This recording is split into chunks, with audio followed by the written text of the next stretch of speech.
While running for president of the United States, former New York Mayor Rudy Giuliani ran a campaign ad contrasting his chance of surviving prostate cancer in the U.S., 82%, with the same chance of surviving prostate cancer in England, only 44% under socialized medicine, where they don't do routine PSA testing for prostate cancer.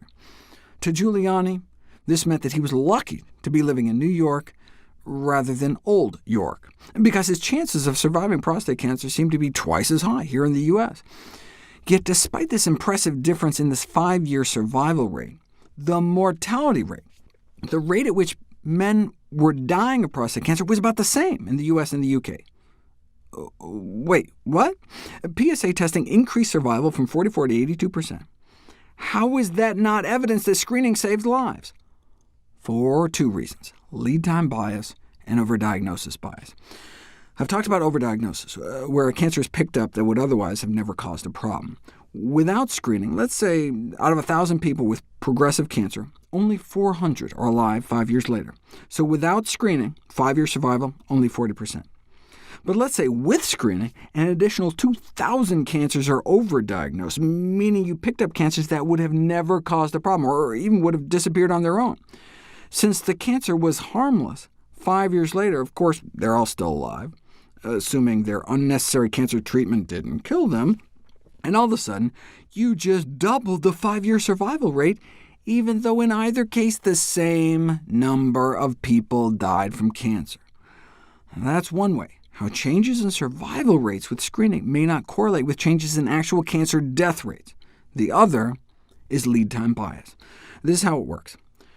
Imagine a group of patients in whom cancer was diagnosed because of symptoms at age 67 years, all of whom die at age 70. Each patient survives only 3 years, so the 5-year survival for this group, 0%. Now imagine that same group undergoes screening.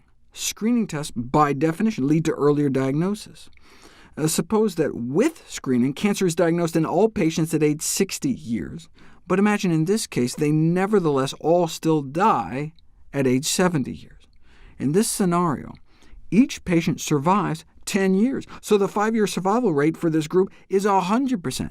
Survival just went from 0 to 100%. Call the newspapers. With this new screening test, now cancer patients are living 3 times longer, 10 years instead of 3. It's a miracle. Whereas all that really happened in this case was that the person was treated as a cancer patient for an additional 7 years, which, if anything, probably just diminished their quality of life. So that's the second way how changes in survival rates with screening may not correlate with changes in actual cancer death rates. And in fact, the correlation is 0. There is no correlation at all between increases in survival rates and decreases in mortality rates. That's why, if there were an Oscar for misleading statistics, using survival statistics to judge the benefit of screening will win a Lifetime Achievement Award, hands down. There is no way to disentangle the lead time bias and the overdiagnosis bias from screening survival data. That's why these statistics are meaningless when it comes to screening. Yet that's what you see in the ads and the leaflets for most of the cancer charities. That's what you hear coming from the government. Even prestigious cancer centers like MD Anderson have tried to hoodwink the public like that. If you've never heard of lead time bias, don't worry, you're not alone. Your doctor may not have either. 54 of 65 physicians surveyed said they did not know what lead time bias was, and then when they asked the remaining 11, OK, what is it? Only 2 were actually correct. So at this point in the video, already you may know more about this than 97% of doctors. To be fair, though, maybe they don't recognize the term but understand the concept. Nope. The majority of primary care physicians did not know which screening statistics provide reliable evidence on whether screening works. They were 3 times more likely to say they would definitely recommend a cancer screening test based on irrelevant evidence, compared to a test that actually decreased cancer mortality by 20%.